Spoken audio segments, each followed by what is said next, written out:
Honnêtement, il faut être sincère. Il y a quelques semaines encore, beaucoup de supporters du Real Madrid n'y croyaient plus, vraiment. L'équipe traversait une période compliquée. Le jeu était irrégulier, les résultats n'étaient pas toujours convaincants et surtout, la pression générale n'était pas rassurante. Un match qui a complètement changé l'ambiance autour du club. Pourtant, presque tout le monde voyait le Real Madrid en difficulté. Beaucoup imaginaient même une élimination. Mais ces soirs-là, un joueur a décidé d'écrire une histoire différente. Federico Valverde, le milieu uruguayen, est en train de changer l'avenir du collectif.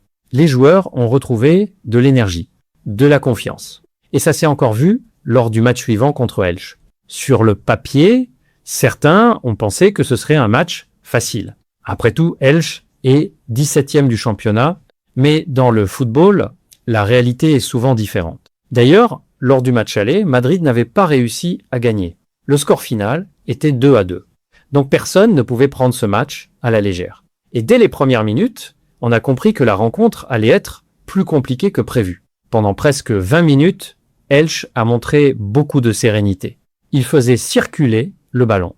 Il ne semblait pas impressionné par le pressing madrilène. Et surtout, il n'était pas en panique. Le Real Madrid essayait de récupérer le ballon haut, mais les joueurs d'Elche restaient calmes. Le match était fermé. Peu d'occasions, peu d'espace.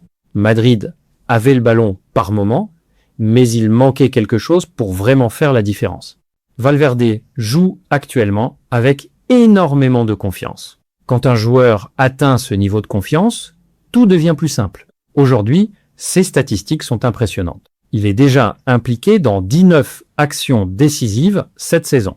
Pour un joueur qui joue souvent au milieu de terrain, c'est énorme, mais son importance ne se limite pas aux chiffres. Sur le terrain, il est partout. Il aide en défense. Il participe à la construction.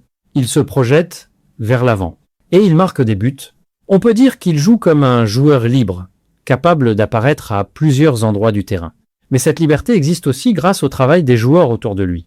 Par exemple, Thiago Pitarch joue un rôle très important. Le jeune milieu court énormément. Il presse, il récupère des ballons et il fait beaucoup d'efforts pour l'équipe. Grâce à ce travail, Valverde peut se projeter plus facilement vers l'avant. Derrière eux, Tchouaméni a également été solide. Et sur le côté gauche, Fran Garcia a réalisé un très bon match. Le latéral a beaucoup participé au jeu offensif. Il s'est montré actif, disponible, et il termine la rencontre avec une passe décisive. Mais la deuxième mi-temps allait apporter quelque chose d'encore plus intéressant, parce que l'entraîneur arbellois a décidé de faire tourner son équipe, et pas seulement avec des remplaçants habituels.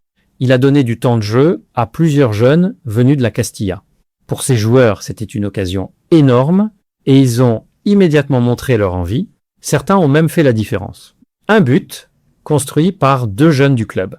Quelques minutes plus tard, Aguado réalise un tacle très important dans la surface pour empêcher une occasion dangereuse. Ces actions montrent une chose. Les jeunes joueurs du Real Madrid ont du talent.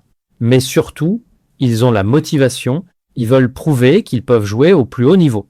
Et parfois, cette énergie peut changer complètement l'intensité d'un match. Ce soir-là, la Castilla a montré qu'elle pouvait aider l'équipe première. Mais le moment le plus spectaculaire de la soirée n'était pas encore arrivé.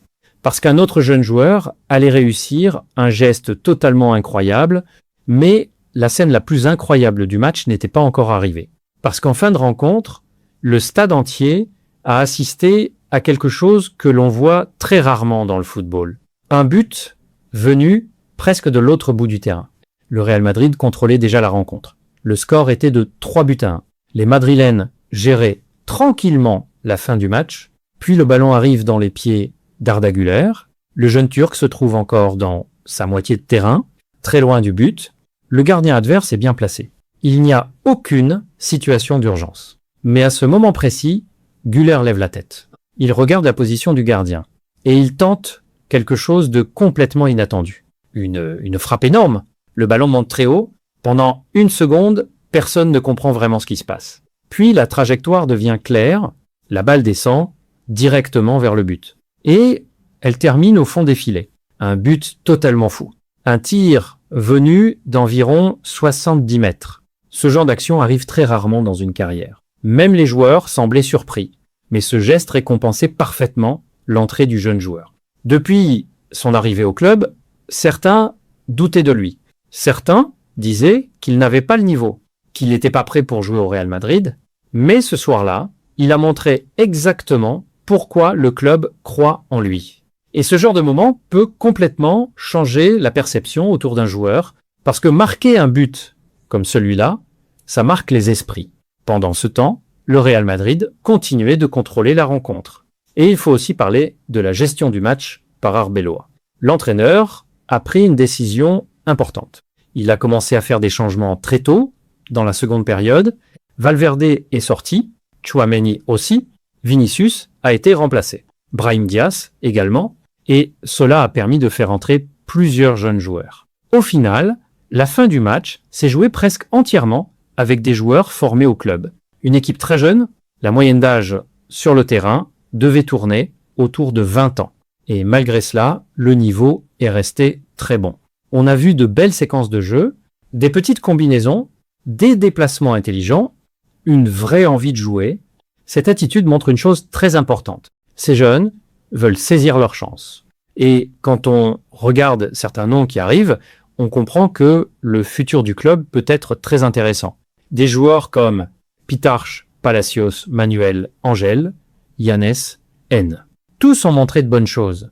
Ils jouent ensemble depuis longtemps, ils se connaissent. Et cela se voit dans leurs mouvements. Cette connexion entre eux a apporté beaucoup d'énergie dans les dernières minutes, mais il y a aussi un joueur dont il faut reparler. Encore une fois, Federico Valverde. Parce que sa forme actuelle est tout simplement impressionnante. Sur les 3 derniers matchs, il a marqué un but contre le Celta, un triplé contre Manchester City, un but contre Elche. Cela fait 5 buts en 3 matchs.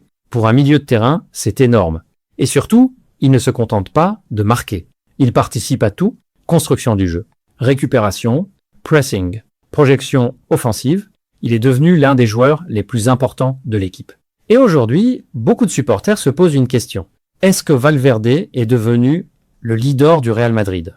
Quand on regarde son attitude sur le terrain, on voit un joueur qui se bat sur chaque ballon. Un joueur qui court du début à la fin, un joueur qui ne lâche jamais. Et ce type de profil est très précieux dans un effectif. Mais dans ce match, il y avait aussi quelques points à analyser. Par exemple, la prestation de Camavinga. Le milieu français n'a pas fait un mauvais match, mais il a été un peu moins convaincant que certains de ses coéquipiers. En première mi-temps, il a parfois eu du mal dans certaines situations. Et surtout, il commet une erreur en fin de rencontre qui permet à Elche de marquer leur but. Sans cette action, le score aurait probablement été 4-0. Ce genre de détail ne change pas l'issue du match. Mais à ce niveau, chaque erreur compte. Surtout quand une place de titulaire est en jeu. Car un autre sujet commence à revenir dans les discussions. Le retour prochain de Kylian Mbappé. Depuis sa blessure, le Real Madrid a joué plusieurs matchs sans lui. Et ce qui surprend beaucoup de monde, c'est que l'équipe a parfois semblé plus équilibrée. Les joueurs courent davantage. Le jeu paraît plus collectif. Les mouvements sont plus fluides. Ce n'est pas une critique directe contre Mbappé. Mais cela pose forcément une question. Comment intégrer un joueur aussi important tout en gardant cet équilibre? Car lorsque Mbappé sera de retour, il sera évidemment titulaire. Mais l'équipe devra trouver le bon fonctionnement. Et cela sera l'un des défis pour la suite de la saison. Malgré cela, le Real Madrid arrive maintenant avec beaucoup de confiance. La victoire 4-1 contre Elche confirme la bonne dynamique. Et surtout, l'équipe semble prête pour le prochain défi. Le match retour contre Manchester City, ce sera un test très important. Parce que City reste une équipe extrêmement dangereuse. Mais Madrid arrive avec de la confiance des joueurs en forme et un public qui croit à nouveau en son équipe. Et quand le Real Madrid retrouve cette énergie, tout devient possible. Car dans l'histoire du football, il y a une chose que beaucoup d'équipes ont appris. On ne peut jamais enterrer le Real Madrid trop vite.